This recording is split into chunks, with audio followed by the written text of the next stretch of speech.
तो last class में अपन क्या देख रहे थे भाई? देखो, लास्ट क्लास में अपन देख रहे थे इनऑर्गेनिक केमिस्ट्री में अपन हेलो एल्केन निर्माण की विधियाँ देख रहे थे। हेलो एल्केन निर्माण की अपन ने ज़्यादातर विधियाँ देख ली थी, है ना। अपन ने फिर स्टार्ट किया था अपना क्या कि हेलो एल्केन के मतलब भौतिक गुणधर्म अपन ने समझ लिए थे कि हेलो एल्केन में सिंपल सी बात है कि छोटे हेलो एल्केन तो एल्किल हैलाइड तो गैस होते हैं, बड़े थोड़े लिक्विड, और बाकी के तो उस हेलो एल्केन की और अपन ने क्या खासियत वो देखी थी भाई। हेलो एल्केन में सिस्टम ये होता है कि भाई ये जल में विलय नहीं होते हैं। हेलो एल्केन्स इनमें लपड़ा होता है, ये जल में विलय नहीं होते हैं भाई। हेलो एल्केन्स जल में विलय नहीं होते हैं, इनमें ये भी कंडीशन होती है भाई, है ना।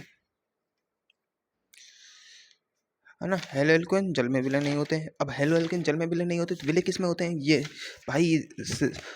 जो वो होते हैं ना, क्या बोलते हैं अपन उनको, अरे क्या बोलते हैं रे, आ जा मेरे दिमाग में। CCl4 ऐसे विलायकों में विलय होते हैं, है ना। ऐसे विलायकों में विलय होते हैं। और देखो, अपन ने इनका क्वथनांक देखा था। क्वथनांक में अपन ने क्या देखा कि भाई क्वथनांक होता है वो अंतराण्विक बलों के समान होता है, और मॉलिक्यूलर वेट के समान होता है, पर ब्रांचिंग के व्युत्क्रमानुपाती होता है। ब्रांचिंग के व्युत्क्रमानुपाती क्यों होता है भाई? इसका कारण है कि ब्रांचिंग होने से अणु गोल हो जाता है, और गोल होते हैं अणु दूर दूर हो जाते हैं, और दूर दूर होने से उनको वो जल्दी वाष्पित होते हैं। ठीक है, ठीक है। तो देखो, एक ही प्रकार का हेलो एल्केन है तो उसमें सबसे पहले देखो कि उनमें मॉलिक्यूलर वेट कितना ज़्यादा है। अगर अलग अलग प्रकार के हैं तो उनमें देखो कि उनमें अंतराण्विक बल के समान, है ना। और देखो हेलो एल्केन हो, देखो एक तो हो हेलो एल्केन और एक हो एल्केन, एल्केन ओनली। तो एल्केन में बॉइलिंग पॉइंट कम होता है क्योंकि एल्केन में विसरण बल पाए जाते हैं, लेकिन हेलो एल्केन में मैंने क्या बताया था, डाइपोल डाइपोल अट्रैक्शन फोर्स पाया जाता है। तो ये बात है। अब विलय तो तुम्हें बताई दी किस में विलय होता है ना। अब अपन देख रहे थे कि अब अपन हेलो एल्केन से पहले अपन नाभिक स्नेही की बात कर रहे थे। तो नाभिक स्नेही और विलायक की बात की थी। विलायक अपन ने देखे थे दो प्रकार के होते हैं, एक ध्रुवीय विलायक, एक अध्रुवीय विलायक। देखो, ध्रुवीय विलायक दो प्रकार के होते हैं, PPS पोलर प्रोटिक सॉल्वेंट और पोलर एप्रोटिक सॉल्वेंट।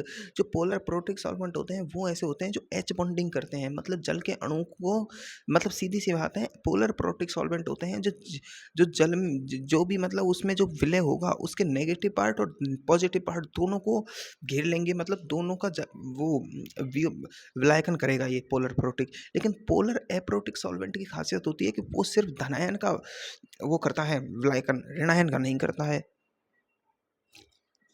अब पोलर एप्रोटिक में कौन से होंगे? एसीटोन, ड्राई मिथाइल, देखो DMSO, और एक DMF, एसीटोनाइट्राइल ईथर, जो बड़े बड़े समूह वाले होते हैं ना वो होते हैं पोलर एप्रोटिक। ठीक है। और अध्रुवीय तो तुम्हें पता है, बेंजीन, टोलुइन, हेक्सेन, और ये CCl4 CH2 होते हैं। अब देखो, रिएक्शंस ऑफ हेलो एल्केन या एल्किल हैलाइड की रिएक्शंस तीन प्रकार की अपन ने रिएक्शन देखी है, नाभिक स्नेही प्रतिस्थापन और विलोपन अभिक्रिया है, और एक होती है इसकी धातुओं के साथ अभिक्रिया। तो नाभिक स्नेही प्रतिस्थापन मतलब एक नाभिक स्नेही हेलो एल्केन में से एल्किल समूह को, यानी जो ClBrM ClBrI है, इनको प्रतिस्थापित करेगा। जो नाभिक स्नेही होता है, नाभिक स्नेही, अब वो काम कब करेगा? जब उसके साथ आने वाला धनायन है उसे कोई घेर ले, तो ऐसा काम करता है पोलर एप्रोटिक सॉल्वेंट। तो पोलर एप्रोटिक सॉल्वेंट बहुत जरूरी होते हैं अपने लिए, है ना। फिर अपन ने देखा कि भाई नाभिक स्नेही की नाभिक स्नेहिताओं देखी। नाभिक स्नेही किसे कहते हैं ये अपन ने समझा कि नाभिक स्नेही एक तरह का बेस ही होता है, लेकिन अगर कोई भी मतलब जो इलेक्ट्रॉन धनी प्रजाति है, जिसके पास इलेक्ट्रॉन है, या तो खुद के लोन पेयर हो या एक्स्ट्रा लोन पेयर हो। एक्स्ट्रा लोन पेयर आता है उसे अपन नेगेटिव चार्ज से बताते हैं, खुद के हो उसे डॉट से बताते हैं। जैसे क्लोरीन के पास खुद के तीन लोन पेयर होते हैं, लेकिन ऑक्सीजन के पास खुद का 2 इलेक्ट्रॉन होता है, लेकिन हाइड्रोक्साइड यानी OH नेगेटिव, इसके पास खुद का तो ऑक्सीजन के खुद के तो 2 रखे हैं, लेकिन एक और एक्स्ट्रा आ गया तो उसे कहते हैं अपन नेगेटिव चार्ज से। ठीक है,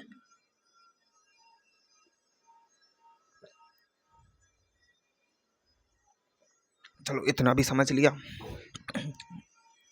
अब मेन बात ये आती है कि भाई हकीकत में नाभिक स्नेही के उदाहरण अपन ने देख लिए कि नाभिक स्नेही किस प्रकार के होते हैं। 2 प्रकार के होते हैं, एक प्रबल नाभिक स्नेही होता है, एक दुर्बल नाभिक स्नेही, एक अनाभिक स्नेही भी होते हैं जो नाभिक स्नेही की तरह व्यवहार ही नहीं करते। ठीक है, मतलब उनके पास नेगेटिव चार्ज तो होता है, लोन पेयर होते हैं, लेकिन नाभिक स्नेही की तरह व्यवहार नहीं कर पाते। कारण क्या है कि उनका जो नेगेटिव चार्ज या जो लोन यह जो लोन पेयर है, अरे यार कोई सा पेन नहीं चल रहा है इनका मामा। जो उनका नेगेटिव चार्ज या जो लोन पेयर है वो क्या किस वो मतलब अनुनाद रेजोनेंस में पार्टिसिपेटेड रहता है। अब कोई चीज़ अनुनाद या रेजोनेंस में पार्टिसिपेटेड है तो वो काम नहीं कहेगी ना भाई। अपन ने ये अच्छे से पढ़ चुके हैं कि रेजोनेंस में कोई भी चीज़ अगर काम में आ रही है रेजोनेंस के, तो वो अपन को नॉर्मली रिएक्शन में पार्टिसिपेट नहीं करेगी, कोई काम की नहीं है। 1 मिनट आता हूँ मेरे को।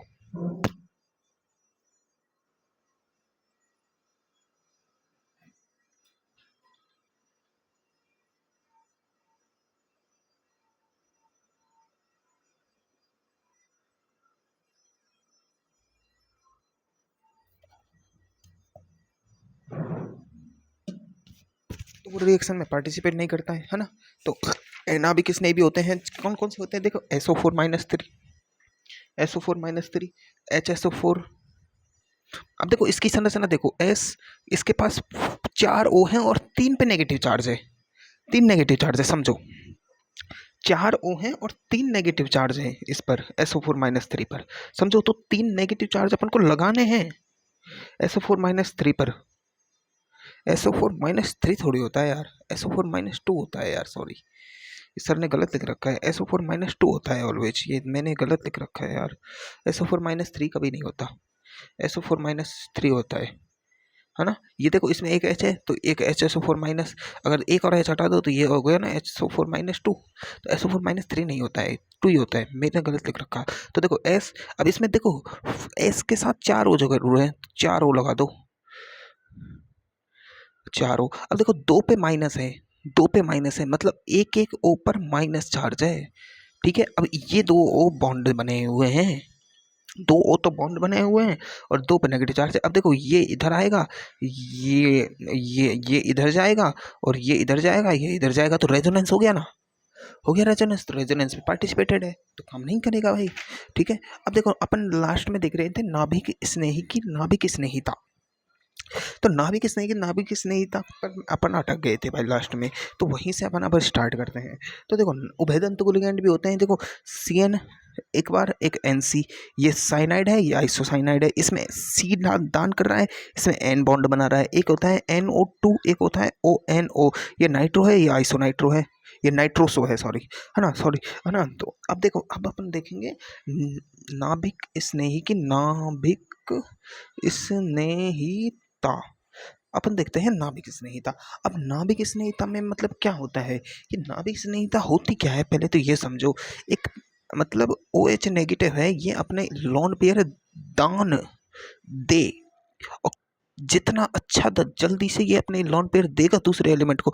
अगर यही अगर H को देता है तो ये बेस है, अगर ये H को ना देकर अन्य किसी carbon, nitrogen, oxygen, fluorine, phosphorus, कोई भी आयरन वायरन, एल्यूमिनियम किसी को भी दे, हाइड्रोजन को ना देके किसी को भी दे, तो ये एक न्यूक्लियोफाइल है। क्या है भाई? न्यूक्लियोफाइल है, ये अपन अच्छे से जानते हैं। अब देखो, तो एक न्यूक्लियोफिलिसिटी कब दिखाएगा, कब उसकी ज़्यादा होगी? जब वो अपना लोन पेयर जितनी फास्ट देगा। अब फास्ट लोन पेयर दे रहा है मतलब एक यानी OH नेगेटिव कब H+ को अपने लोन पेयर जल्दी देगा, H+ को किसी को भी अपने लोन पेयर कब जल्दी देगा भाई?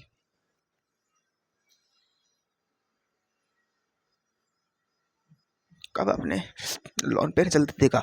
जब जब इसके साथ कोई ऐसा समूह लगा हुआ हो, मतलब ये जो न्यूक्लियोफाइल है, अभी कुछ भी हो सकता है अपना, N भी हो सकता है, O भी हो सकता है, F भी हो सकता है, Cl भी हो सकता है, कोई भी न्यूक्लियोफाइल है, इसके साथ कोई भी ऐसा समूह लगा हुआ हो जो इसको इसको इलेक्ट्रॉन दे भाई, है इसको ऐसा समूह लगा हुआ है जो इसके ऊपर इलेक्ट्रॉन डेंसिटी बढ़ा दे, इलेक्ट्रॉन डेंसिटी बढ़ा दे, तो इसके पास इलेक्ट्रॉनों की अधिकता होगी, तो ये इलेक्ट्रॉन देने की सोचेगा, ना कि इसको अपने पास रखने की। तो इसके पास एक इलेक्ट्रॉन रिलीजिंग ग्रुप लगा दो। क्या लगा दो भाई? Electron releasing group. अब इलेक्ट्रॉन रिलीजिंग ग्रुप लगाने का सीधा सा मतलब है कि इसको अपन प्लस आई इफेक्ट दें या प्लस एम इफेक्ट दें, तो प्लस आई प्लस एम के तो समानुपाती और व्युत्क्रमानुपाती हो गए माइनस आई माइनस एम के। ठीक है, रेजोनेंस इफेक्ट में अपन देख चुके हैं। लेकिन अगर अपन इसी चीज को ग्रुप, पीरियड, साइज और इलेक्ट्रॉन डेंसिटी के आधार पर चेक करें तो न्यूक्लियोफिलिसिटी होती है ना, मतलब नाभिक स्निग्धता, मतलब इलेक्ट्रॉन देने की क्षमता। देखो, एक अगर अपन एक पीरियड की बात करें, पीरियड में ये होती है ईएन के व्युत्क्रमानुपाती। देखो, जिसकी ईएन ज्यादा होती है, एक ईएन जिसकी ज्यादा होती है वो इलेक्ट्रॉन खींचने की क्षमता ज्यादा रखता है। ठीक है, और मैंने तुम्हें आवर्त सारणी पढ़ाई है, जब तुम्हें हमेशा अच्छी बात समझाई है कि अगर अपन को पीरियड और आवर्त में अगर चलना हो, अगर अपन को पीरियड और आवर्त में चलना होता है तो अपन अगर पीरियड में चले, ऐसे 7 पीरियड होते हैं, 1 2 3 4 5 6 7, और 18 वर्ग होते हैं, 1 2 3 4 5 6 7 8 9 10, है ना, 18। अगर मुझे एक वर्ग में चलना हो, एक आवर्त में चलना हो, तो दोनों के लिए चलने का एक क्राइटेरिया होता है, और वो क्राइटेरिया क्या है कि आवर्त में चलो तो हमेशा फोकस करो ईएन पर। ड्यू टू आवर्त में साइज लगभग समान होती है, थोड़े अपवाद होते हैं, लेंटेनाइड वेंटेनाइड ये सब चीज़ अपन पढ़ चुके हैं, लेकिन हकीकत में आवर्त में जाना हो अपन को तो ईएन पर कंसीडर करना होता है। दूसरी बात, वर्ग में जाएं तो ऊपर से नीचे जाने पर we know always size increases, we know always size increases due to, अरे यार ज़्यादा इंग्लिश हो गया है ना। तो एक अगर ग्रुप की बात करी जाए तो ग्रुप में ऑलवेज सी साइज। अब देखो, किसी भी एलिमेंट की साइज बढ़ती है, साइज बढ़ती है तो वो इलेक्ट्रॉन को रखने में सक्षमता उसकी बढ़ जाती है, यानी वो इलेक्ट्रॉन अच्छे से रख पाता है। ठीक है ना, इलेक्ट्रॉन अच्छे से रख पाता है भाई, है ना। और देखो, साइज बढ़ने के साथ साथ उसमें इलेक्ट्रॉन्स की संख्या भी बढ़ती है ऊपर से नीचे जाने पर, है ना। इलेक्ट्रॉन मतलब देखो, साइज बढ़ती है किसी एलिमेंट की।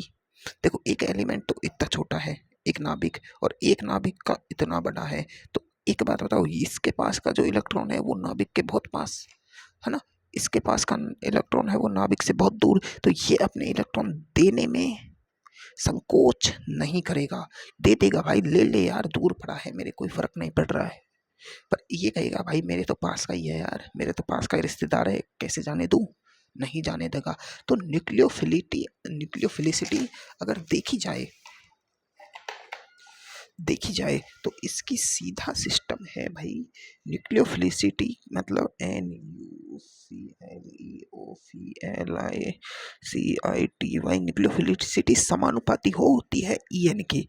देखो, ईएन ज़्यादा हुई किसी एलिमेंट की, देखो एफ की ईएन बहुत ज़्यादा होती है तो ये अपने इलेक्ट्रॉन दान नहीं करता है। ऑक्सीजन की ईएन बहुत ज़्यादा होती है, ये अपने इलेक्ट्रॉन दान नहीं करता है। इसलिए तुम्हें मैंने क्या सिखाया था, तुम्हें मैंने आवर्त सारणी बता रहा था, तब मैंने क्या सिखाया कि एफ और ओ के बेस नहीं होते हैं, बेस सिर्फ एन के होते हैं, नाइट्रोजन वाले। अपन ने पढ़ा था, यह पहले पढ़ा था भाई, मैंने सिखाया था तुम्हें। ऑर्गेनिक की क्लास में सिखाया कि बेस ओनली नाइट्रोजन के होते हैं, NH3 एमीन एमाइड वेमाइड जितने बेस होते हैं। इसलिए तो अपन कभी ऑक्सीजन कंटेनेंट कंपाउंड नहीं पढ़ते हैं, अपन नाइट्रोजन कंटेनेंट कंपाउंड पढ़ते हैं, फ्लोरीन कंटेनेंट कंपाउंड पढ़ते हैं। क्यों कभी? क्योंकि भाई उनके वे बेस ही नहीं होते हैं, क्यों पढ़े भाई, अपन काम के नहीं है, हाँ, काम के नहीं होते ना भाई।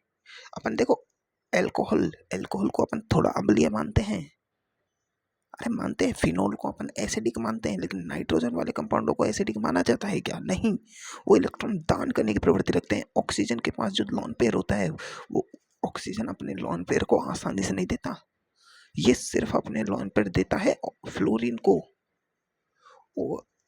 OF2 जैसे कंपाउंडों में ऑक्सीजन अपने इलेक्ट्रॉन देता है, फ्लोरीन को लोन पेयर देता है। तो सीधी बात है, ईएन बढ़ेगी तो इलेक्ट्रॉन देने की क्षमता घटेगी। ये देखना है अपन को पीरियड में, ये भी कंडीशन होती है। और साइज बढ़ेगी तो इलेक्ट्रॉन देने की क्षमता बढ़ेगी, क्यों? क्योंकि भाई साइज बढ़ने से इलेक्ट्रॉन पर देखो, एक तो नाभिक से इतनी दूर इलेक्ट्रॉन, एक नाभिक के पास इलेक्ट्रॉन, वही बात है, दूर वाले को निकालना आसान होता है। ये अपन आयन एनर्जी में पढ़ चुके हैं। तो ठीक है, तो साइज बढ़ने से ये देखना है अपन को ग्रुप में, ये अपन को ग्रुप में चेक करना होता है। और यही अगर लास्ट देखा जाए, एक ही एलिमेंट हो, मतलब एक ही एलिमेंट हो, जैसे कार्बन ही कार्बन के हो, नाइट्रोजन नाइट्रोजन के, बहुत सारे एलिमेंट कंपाउंड दे दिए, तो उनमें अपन को देखना है इलेक्ट्रॉन डेंसिटी। क्या देखनी है? Electron density. जिसके ऊपर, जिस इलेक्ट्रॉन के ऊपर इलेक्ट्रॉन डेंसिटी ज़्यादा होगी, उस इलेक्ट्रॉन पर मतलब बहुत आसानी से वो दे देगा। अब जैसे NH3 है, ये CH3 लगाया है इस पर, एक बार लगा दिया मैंने CH3 CH2 CH3, है ना, और ये देखो CH2 CH3 लगा दिया, और ये NH3 लगा दिया, एक बार लगा दिया मैंने, NH3 नहीं NH2 सॉरी, एक बार मैंने C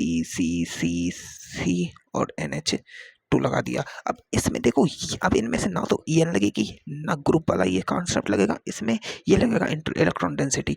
अब अपन को पता है न्यूक्लियोफिलिसिटी कब ज़्यादा होगी, जब कोई इलेक्ट्रॉन देने की क्षमता ज़्यादा होगी। तो ये क्या है, देखो इस पे ये सबसे, इसमें सब में सेम है, ये वाला सब में सेम है। तो इसको छोड़ो, इस पर देखो 1 + I ग्रुप, इस पर 2 + I ग्रुप, है ना, +I, और इस पर 3 + I ग्रुप। तो 3 + I का मतलब ये इस पर ये इनके इलेक्ट्रॉन डेंसिटी को बढ़ा देगा ज़्यादा। तो सबसे ज़्यादा इलेक्ट्रॉन देने की क्षमता इसकी होगी इलेक्ट्रॉन डेंसिटी के आधार पर। तो इलेक्ट्रॉन डेंसिटी का सीधा सा मतलब है +I और +M इफेक्ट ऊपर, और -I और -M इफेक्ट नीचे। सीधी बात है, जब एक एलिमेंट की बात हो। तो अब इन सारे एलिमेंट क्वेश्चनों को तुम फटाफट कर दो। देखो CH4 क्या इलेक्ट्रॉन दे सकता है ही नहीं, लोन पेयर ही नहीं है, वो ही नहीं है, तो इसका तो कोई प्रभाव ही नहीं होगा। NH3, अब NH3 पे देखो लोन पेयर होता है, तो इसकी ये इलेक्ट्रॉन दे सकता है, H2O ये भी इलेक्ट्रॉन दे सकता है, HF ये भी इलेक्ट्रॉन दे सकता है। अब कौन ज्यादा देगा? तो देखो जिसकी EN कम, क्योंकि ये सब सेकंड आवर्त के तत्व हैं, पीरियड में जिसकी EN ज्यादा वो उसकी न्यूक्लियोफिलिसिटी कम। तो इसमें सबसे ज्यादा EN इसकी, फिर इसकी, फिर इसकी, तो इधर जाने पर न्यूक्लियोफिलिसिटी कम हो रही है, F इलेक्ट्रॉन नहीं देगा। समझ आई बातें? पर ये तो दे ही नहीं सकता, तो इसकी सबसे कम। तो सबसे पहले देखो, देने के क्रम में पहला, दूसरा, तीसरा और चौथा। अगर अब मैं इनमें से एक एक इलेक्ट्रॉन निकाल लूँ तो क्या हो? देखो इसमें से एक इलेक्ट्रॉन निकाल लिया तो CH3-, इसमें NH2-, OH-, F-। अब देखो N के पास खुद के लोन पेयर हैं अभी, O के पास खुद के लोन पेयर हैं, इसके पास इसके खुद के लोन पेयर हैं अभी भी, खुद के हैं, पर एक इलेक्ट्रॉन एक्स्ट्रा आ गया तो माइनस। अब देखो, तो अब देखो वही है, ये सब सेकंड पीरियड के तत्व हैं। तो EN जिसकी ज्यादा EN उसकी न्यूक्लियोफिलिसिटी कम। तो सबसे ज्यादा EN किसकी? इसकी। अभी भी ये नहीं देगा, अभी भी ये नहीं देगा, ये देगा, ये देगा, ये सबसे ज्यादा देगा। क्यों? क्यों? क्योंकि कार्बन की EN तो बहुत कम होती है, 2.5, इसकी EN कम। तो एक पीरियड में जितनी EN कम उतनी न्यूक्लियोफिलिसिटी ज्यादा। बात खत्म। ये मैं तुम्हें क्या पढ़ा रहा हूँ? +I -I पर पढ़ा रहा हूँ, उसी का रिवीजन है ये। देखो, फिर कल बाहर आई आंटी, साइज इंक्रीजेज, क्योंकि ये ग्रुप की बात कर रही है, ग्रुप नंबर कौन सा ग्रुप है? ये 17वां ग्रुप है। फिर कल बाहर आई आंटी, तो साइज इंक्रीजेज, न्यूक्लियोफिलिसिटी इंक्रीजेज। अब देखो माइनस चार्ज में देखो, PaS में Na, ठीक है, देखो अब इस पर माइनस चार्ज आ रहा है, लेकिन अब मेरी बात समझो, अगर अब ये मैंने ले लिया पोलर एप्रोटिक सॉल्वेंट में, इनमें कौन ज्यादा इलेक्ट्रॉन देगा? तो पोलर एप्रोटिक सॉल्वेंट में ये क्रम हो जाता है उल्टा। अब रीजन क्या है भैया उल्टा होने का? रीजन है भैया, रीजन है, देखो इसकी साइज ज्यादा है, इसकी साइज कम है, इसकी साइज कम है, इसकी साइज कम है। तो पोलर एप्रोटिक सॉल्वेंट एक ऐसा सॉल्वेंट होता है जिसमें नेगेटिव चार्ज पर नेगेटिव चार्ज फ्री होता है, लेकिन जितना छोटा नेगेटिव चार्ज होगा, जितना छोटा नेगेटिव चार्ज होगा, वो उतनी जल्दी से फ्रीली मूव कर पाएगा। तो ये तो भाई गिर जाएगा, बड़े बड़े तो ये गिर नहीं पाएगा, तो यही देगा, इसलिए उल्टा हो जाता है इसमें क्रम। पोलर एप्रोटिक सॉल्वेंट लिख दिया इसमें क्वेश्चन में, कि पोलर एप्रोटिक सॉल्वेंट में न्यूक्लियोफिलिसिटी बतानी है, ये NU- बताना है ना। तो क्वेश्चन समझो। अब देखो, ये देखो H2O और OH- में कौन इलेक्ट्रॉन देगा भाई? है, कौन इलेक्ट्रॉन देगा पहले? तो देखो मैंने क्या बोला था तुम्हें, एक बात हमेशा याद रखनी है, इसके पास घर के हैं, इसके पास ये बाहर का है। तो बाहर वाला पहले त्यागेगा ना। तो मोलेसियन वैसियन छोड़ दो, अपना सीधा कॉन्सेप्ट, घर वाले को कोई नहीं जाने देगा, घर वाले को कोई नहीं जाने देगा, बाहर वाले को जाने देगा। सिंपल सी बात है। तो देखो इसमें NH3, इसके पास बाहर वाला, इसके पास और ज़्यादा बाहर वाला, तो ये पहले देगा, फिर ये देगा, फिर ये देगा, सीधी सी बात है। इसके पास बाहर वाला, इसके पास बाहर वाला, लेकिन यहाँ देखो पाई, सिग्मा और नेगेटिव चार्ज, एक रेजोनेंस कंडीशन। तो अगर ये इसका नेगेटिव चार्ज रेजोनेंस में बिजी है तो ये इलेक्ट्रॉन नहीं देगा, तो इसकी न्यूक्लियोफिलिसिटी ज़्यादा है। तो अब पढ़ेंगे अपन नाभिक स्नेही प्रतिस्थापन अभिक्रियाएं। चलो ये तुम्हें न्यूक्लियोफिलिसिटी का कॉन्सेप्ट अच्छा आया होगा, इससे क्वेश्चन बनने के चांस ज़्यादा थे यहाँ से, इस रिएक्शन से ज़्यादा चांस थे उस न्यूक्लियोफिलिसिटी के। तो उसके लिए मुझे थोड़ा सा रिसर्च करनी पड़ी, समझाना पड़ा तुम्हें। तो अब तुम्हें अच्छे से समझ आ गया, चलो बढ़िया है। मैं यार लाइट जला देता हूँ, दोनों पार्ट मिल गए, रुको।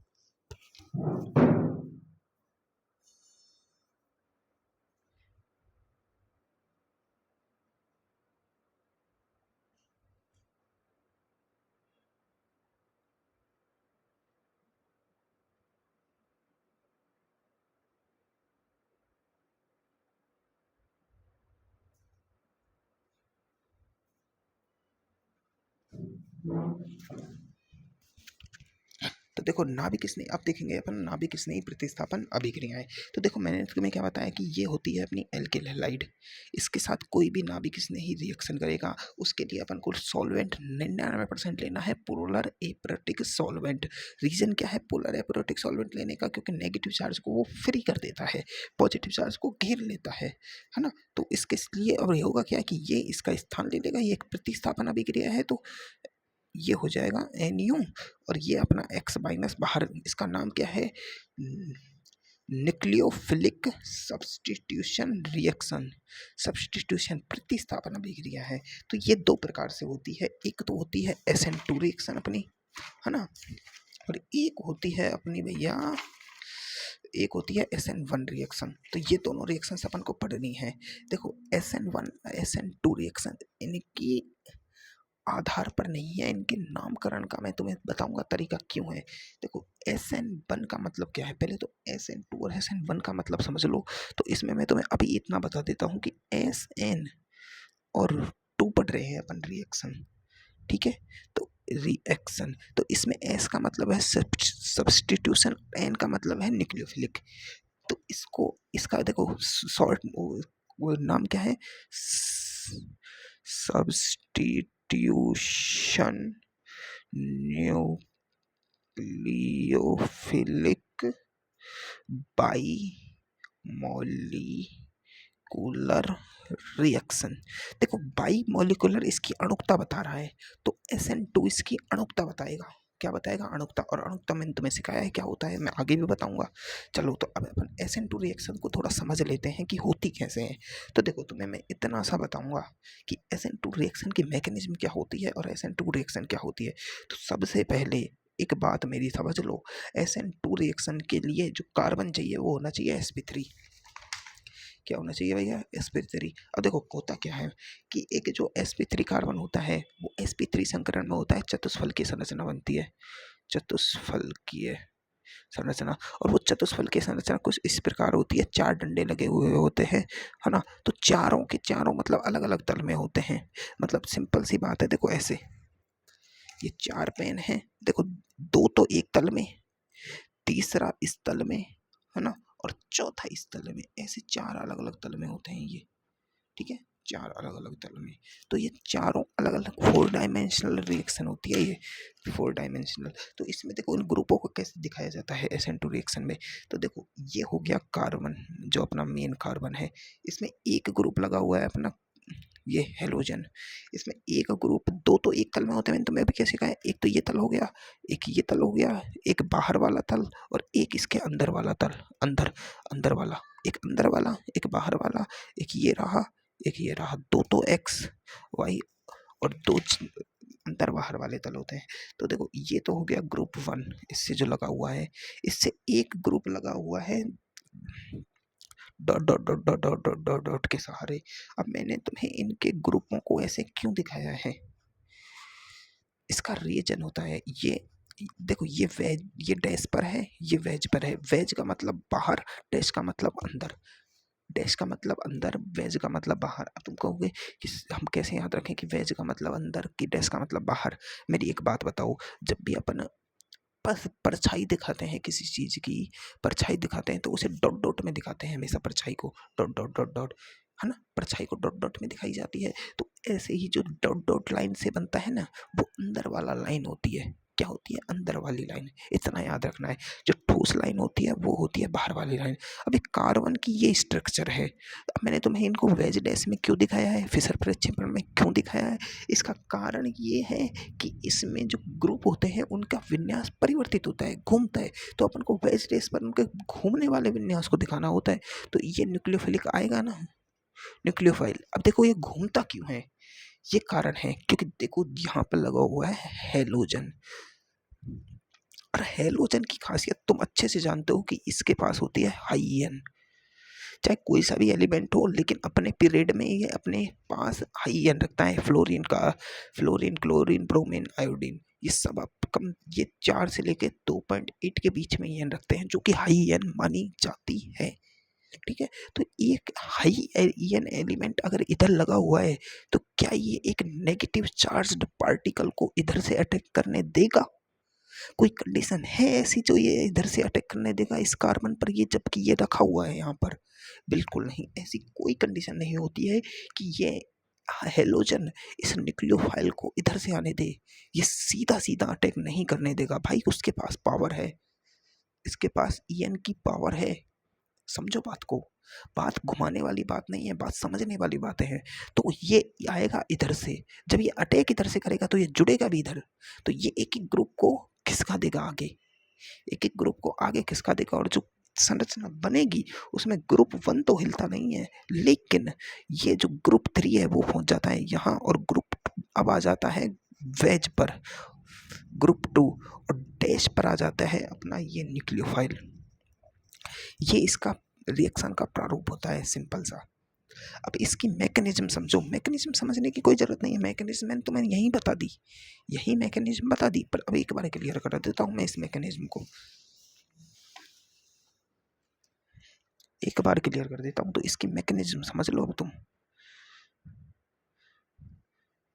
मैकेनिज्म तुम समझ लो। ये कार्बन है अपना, इसके पास ये ग्रुप 1 लगा हुआ है, ये अपना वेज है ना, ये ग्रुप 3 लगा हुआ है, ये अपना डैश है, इस पे ग्रुप 2 लगा हुआ है, और ये अपना हेलोजन है ना। अब हेलोजन के आधार पर ये होता है पॉजिटिव चार्ज, ये होता है नेगेटिव चार्ज। तो एक जो न्यूक्लियोफाइल आएगा, जो न्यूक्लियोफाइल आएगा, वो न्यूक्लियोफाइल आएगा किधर से? मैंने तुम्हें बताया इधर से अटैक नहीं कर सकता, ना इधर से अटैक करेगा, ये इसके विपरीत डायरेक्शन से अटैक करेगा। विपरीत, इसको कहते हैं विपरीत डायरेक्शन से एंटी, ये एक, अब देखो ये एंटी अटैक है। क्या है? एक एंटी अटैक। क्यों क्यों क्यों? कारण तुम्हें दिख रहा है, ये हाई एन एलिमेंट। तो अब इसकी एक संक्रमण अवस्था बनती है, बस एक छोटी सी संक्रमण अवस्था बनती है। उस संक्रमण अवस्था को देख लो तुम एक बार बस। ये जो कार्बन, अब यहाँ कार्बन अभी है sp3 संकरित। कैसा कार्बन है भैया? sp3 संकरित। अब जो इसकी संक्रमण अवस्था बनेगी, ये कार्बन, इसमें देखो ये बॉन्ड टूट रहा होता है X माइनस का, ये बॉन्ड बन रहा होता है कौन सा? न्यूक्लियोफिलिक का, है ना। और ये इसकी जीवन ग्रुप होता है। ये अब अपन को बेस डैश नहीं दिखाने हैं, संक्रमण अवस्था में बेस नहीं देंगे हैं। ये इसकी 3, ये इसकी एक संक्रमण अवस्था होती है। क्या होती है ये? संक्रमण अवस्था। इसे कहते हैं transition stage, TRANSI, transition state, इसे ट्रांजिशन स्टेट कहते हैं। अब इसमें जो ये कार्बन होता है ना, ये तुम्हें याद रखना है, ये sp3 से sp2 हो जाता है संक्रमण अवस्था में। अब ये sp2 क्या हो जाता है कि जो संकरण होते हैं ना, संकरण, उसमें प्योर बॉन्ड्स को कैलकुलेट किया जाता है। संकरण में प्योर बॉन्ड को कैलकुलेट किया जाता है, प्योर बॉन्ड को। तो इसमें प्योर सिर्फ 3 ही सिग्मा बॉन्ड है। ये देखो बन रहा है, ये टूट रहा है। तो ट्रांजिशन स्टेट में, SN2 रिएक्शन में ट्रांजिशन स्टेट में कार्बन की जो संक्रमण होता है वो sp2 हो जाता है। ये एक काम की बात है, याद रखने वाली बात।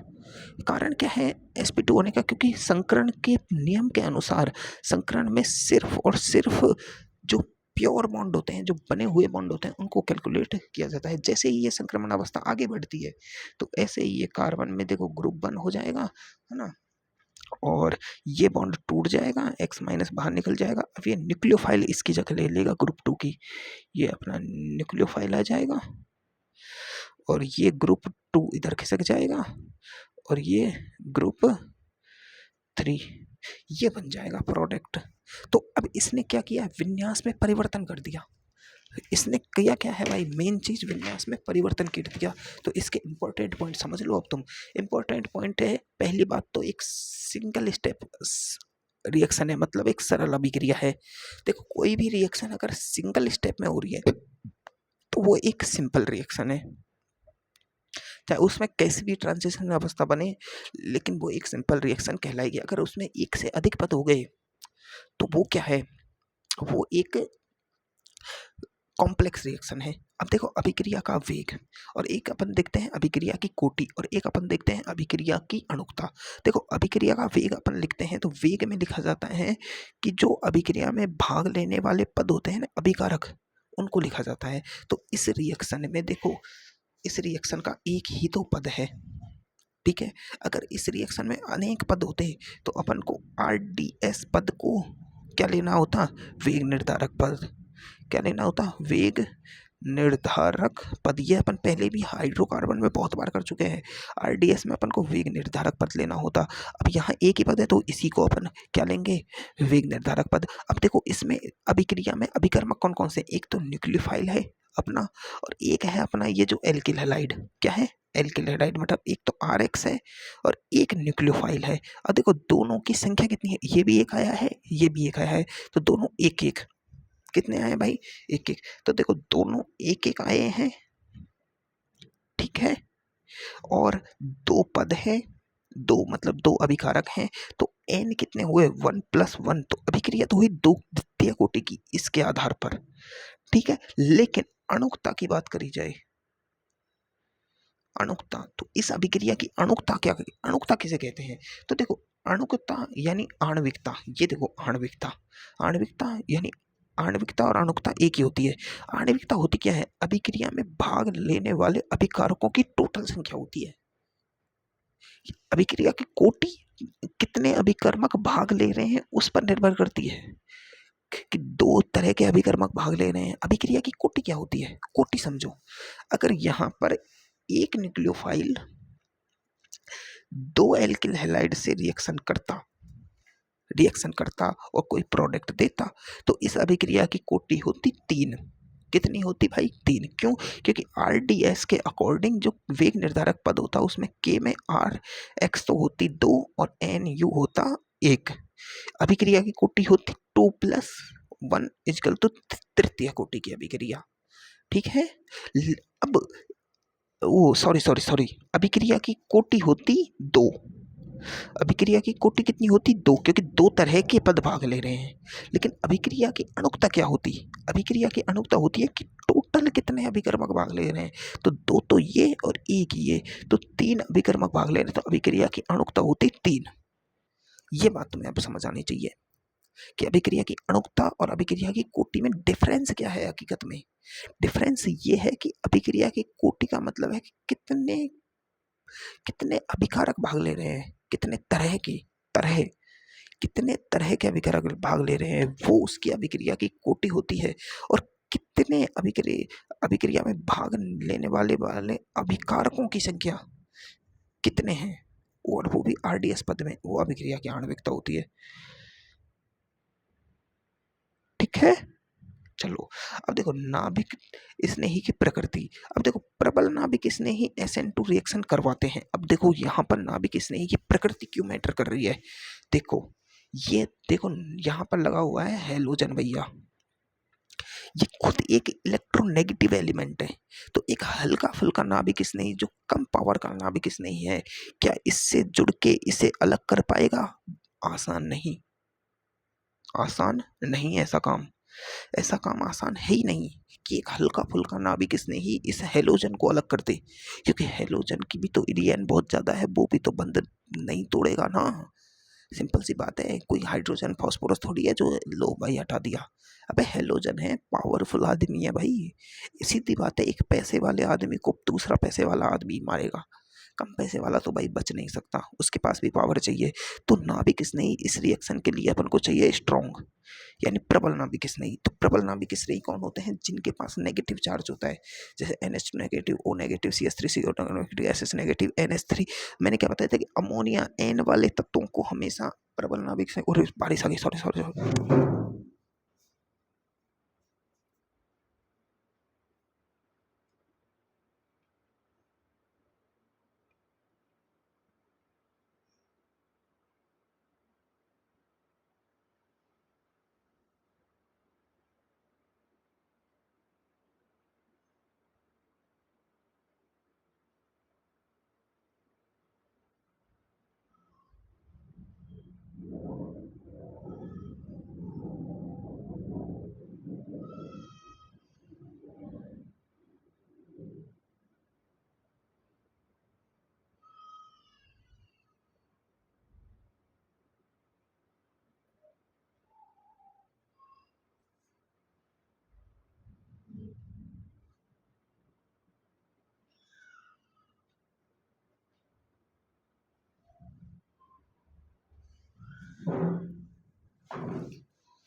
नाभिक स्नेही इस रिएक्शन में वो चाहिए प्रबल। और विलायक की प्रकृति हमेशा अपन को पता है कि ऐसे रिएक्शंस के लिए पोलर एप्रोटिक सॉल्वेंट ही जरूरी होता है। तो ये SN2 रिएक्शन कराने में सहायक होते हैं, क्योंकि ये न्यूक्लियोफाइल की प्रबलता को कम कर देता है। प्रबलता को कम कर देते हैं बेंचो, ये क्या लिख दिया? अच्छा हाँ, पोलर प्रोटिक सॉल्वेंट, हाँ ये कम कर देते हैं। क्यों? क्योंकि देखो नाभिक स्नेही इस DMSO, इस पॉजिटिव चार्ज को, ये इसको नहीं घेरता है। वो तुम्हें मैंने बता दिया, DMSO एसीटोन, DMF ईथर ऐसे लेने हैं। तो ये तुम्हारी हो गई SN1 रिएक्शन। और देखो अब SN1 रिएक्शन, अब SN2 रिएक्शन में एक बात समझो, SN1 रिएक्शन में आती है ट्रांजिशन अवस्था। क्या आती है? ट्रांजिशन अवस्था। और एक देखो अटैकिंग प्रोसेस, यहाँ देखो अटैकिंग प्रोसेस, मतलब कार्बन के साथ जो ग्रुप 1 लगा हुआ है, ग्रुप 2 लगा हुआ है, ग्रुप 3 लगा हुआ है और X लगा हुआ है, न्यूक्लियोफाइल इधर से अटैक करेगा। तो अगर ये बल्की ग्रुप हुए, बल्की ग्रुप हुए, अगर ये बल्की ग्रुप हुए तो क्या न्यूक्लियोफाइल अटैक कर पाएगा? Due two of bulky group attack नहीं कर पाएगा, अटैक नहीं कर पाएगा। समझो बातों को। तो अभिक्रिया की जो रिएक्टिविटी है, रिएक्टिविटी है वो सीधा सीधा प्रभावित हो रही है त्रिविम बाधा से। त्रिविम बाधा से अगर एक बात बताओ, एक तो कार्बन से लगे हैं 3H और Cl लगा हुआ है, एक कार्बन से लगे हुए हैं 2H और एक कार्बन से तो भैया 3 लगा दिए और फिर Cl लगा हुआ है। ये 1 डिग्री एल्किल हैलाइड, ये 2 डिग्री एल्किल हैलाइड और ये 3 डिग्री एल्किल हैलाइड। क्या OH नेगेटिव इस पर अटैक कर पाएगा? कर पाएगा। इस पे कर पाएगा? कर पाएगा, पर स्लो, ड्यू टू ये एक बल्की ग्रुप है और इस पर नहीं कर पाएगा। 3rd degree alkyl halide SN2 नहीं देते हैं, 3rd degree alkyl halide SN2 नहीं देते हैं ड्यू टू बल्की ग्रुप। बल्कि ग्रुप हमेशा अपन को रिएक्शन कराने से पहले उसकी त्रिविम बाधा देखनी होती है, त्रिविम बाधा देखनी होती है। तो इसमें सीधी बात है, SN2 रिएक्शन में 3 डिग्री एल्किल हैलाइड रिएक्शन नहीं देगा, 2 डिग्री देगा स्लो, 1 डिग्री देगा fast. This is the process bro. और वो मैंने तुम्हें सिखा दिया कि अगर EWG ग्रुप लगा हुआ है, मतलब इलेक्ट्रॉन विड्रॉइंग ग्रुप लगा हुआ है, तो ये इलेक्ट्रॉनों को खींचेगा, ये खींचेगा तो इसके पास नेगेटिव चार्ज होगा। तो ये, अब एक बात बताओ, अरे यार ये क्या बात हुई यार, ये तो गलत सा लग रहा है मेरे को।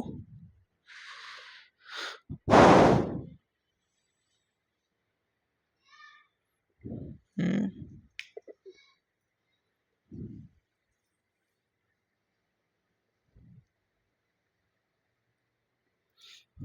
यार इसको, इस टॉपिक को मैं थोड़ा देख के बताऊंगा तुम्हें, है ना? अगर तुम्हें समझ आ जाए तो ठीक है, क्योंकि मुझे तो समझ नहीं आ रहा है भाई। आंधी आ गई रे, वो आंधी आ गई, रुको रुको।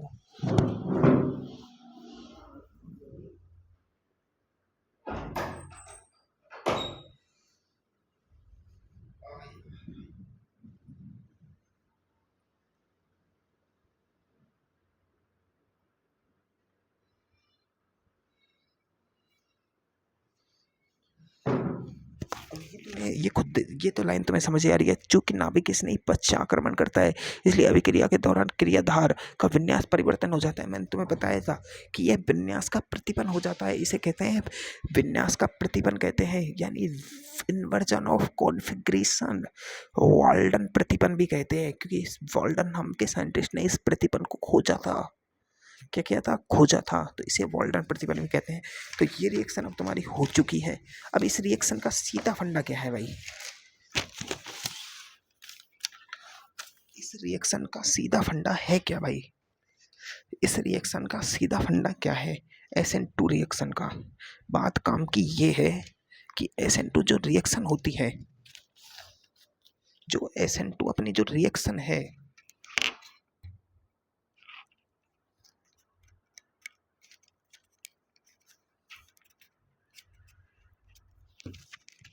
जो अपनी SN2 रिएक्शन है, इसका सीधा फंडा ये है कि SN2 रिएक्शन एक पदीय है। दूसरी बात सरल अभिक्रिया है। तीसरी बात, इसमें जो नाभिक स्नेही चाहिए वो प्रबल चाहिए, है ना। तीसरी बात, इसमें विन्यास का इन्वर्जन होता है, यानी प्रतिपन्न होता है। चौथी बात, इसमें संक्रमण अवस्था बनती है जिसमें sp2 कार्बन होता है ना। पांचवी बात, इस रिएक्शन में जो एल्किल हैलाइड का जो क्रम होता है अभिक्रिया का, वो 1 डिग्री फास्ट करता है, 2 डिग्री फास्ट स्लो करता है, 3 डिग्री रिएक्शन नहीं देती है। चौथी बात, इस रिएक्शन में जो अभिक्रिया की कोटि होती है, देखो एक बात याद रखना, अगर कोई एक पदीय अभिक्रिया या सरल अभिक्रिया है तो उसकी अभिक्रिया की कोटि और अभिक्रिया की अणुकता दोनों बराबर होंगी। ये तुम्हें याद रखने की बातें होती है। इसमें अभिक्रिया की कोटि होती है 2, अणुकता होती है 2, तो ये एक द्विअणुक अभिक्रिया है। द्विअणुक अभिक्रिया है और एक पदीय अभिक्रिया है, और इसमें जो जो विलायक होता है वो लिया जाता है पोलर एप्रोटिक सॉल्वेंट। बात इतनी सी है बस इस अभिक्रिया की। ये 4-5 पॉइंट है इस रिएक्शन के, ठीक है। तो इसमें देखो इसका क्या है भाई, इसके सीधा सीधा सा बात है। देखो इस रिएक्शन के एग्जांपल्स क्या है भाई? हेलोजन परमाणु को हटाओ और नाभिक नहीं लगाओ। भाई इस रिएक्शन में कोई खास नहीं है, खास नहीं है। इसकी जगह पे हटाना है अपन को, नाभिक नहीं पहचान के इस जगह पे लगा देना है बस, इस जगह पे लगा देना है बस, इस जगह पे लगा देना है बस। पर कहीं तुम्हें दे दो 3 डिग्री हल्के लाइट और तुम लगा दो, लो लग गया नाभिक नहीं। अरे मेरे भाई नहीं कर पाएगा, अरे तुमसे ना हो पाएगा बेटा, है ना। तो ये तुम्हें याद रखना है। और देखो ये वही फेंकलिस्टीन रिएक्शन आ गई, ड्राई एसीटोन की उपस्थिति में NaI, मतलब ये क्या है? हेलोजन विनिमय रिएक्शन है। यहाँ देखो I इसको विनिमय कर रहा है, ये NaBr भी कर सकता था, ये NaBr अलग हो गया, यहाँ Cl भी हो सकता था। ये फेंकलिस्टीन रिएक्शन और स्वार्ट्ज रिएक्शन अभी पढ़ाई थी यार पिछली क्लास में। ऐसे कुत्ते पने वाली हरकत नहीं, बोलने वाली हरकत नहीं, ये अभी पढ़ाई थी यार। ये रही अपनी, कहाँ गई? ये रही हेलोजन विनिमय रिएक्शंस, इसमें मैंने तुम्हें अच्छे से बताई थी। ये रही तुम्हारी फेंकलिस्टीन रिएक्शन, ये, और ये रही तुम्हारी स्वार्ट्ज रिएक्शन जो AgF वाली थी। तो ये भूलने वाली समस्या नहीं है यार, गलत बात नहीं। इंपॉर्टेंट रिएक्शन है ये। अब इस रिएक्शन में इंपॉर्टेंट क्या है? क्या इंपॉर्टेंट है भाई? हैं? क्या इंपॉर्टेंट है इस रिएक्शन में? तो ये रिएक्शन तुम्हारी दो कॉन्सेप्ट से हो रही है। एक तो जो तुम्हारा केमिकल बॉन्डिंग वाला चैप्टर है उससे, और एक ये तुम्हारी जो ऑर्गेनिक केमिस्ट्री चल रही है इससे। तो इस रिएक्शन को मैं समझाने के लिए तुम्हें पहली बार इधर ले लेता हूँ, ठीक है। तो इस रिएक्शन को अच्छे से तुम्हें समझना है कि बात क्या है इस रिएक्शन की। तो रिएक्शन देखो CH3, भाई तुम्हारी कसम बहुत तेज बारिश आ रही है, मेरी दम निकल रही है, इतनी जोर की बारिश। NaCN, और ये रिएक्शन हो रही है तुम्हारी AgCN। अब देखो यहाँ काम क्या है भाई? काम ये है कि सिंपल सी बात है कि क्या ये रिएक्शन होगी कि नहीं होगी, कैसे होगी कैसे नहीं होगी, बात यहाँ अटक रही है। तो देखो इन दोनों कंपाउंडों में ये बात छुपी हुई है क्योंकि देखो ये एक उभयतंतुक लिगेंड है, तुम्हें बताया था मैंने कि CN और NO2 उभयतंतुक लिगेंड होते हैं। इनमें एक बार N देगा तो एक बार C देगा। भाई दोनों देने वाले हैं, समझ रहे हो ना बात? हाँ, दोनों देने वाले हैं, है ना? तो अब एक बात बताओ, दोनों न्यूक्लियोफाइल की तरह व्यवहार कर सकते हैं।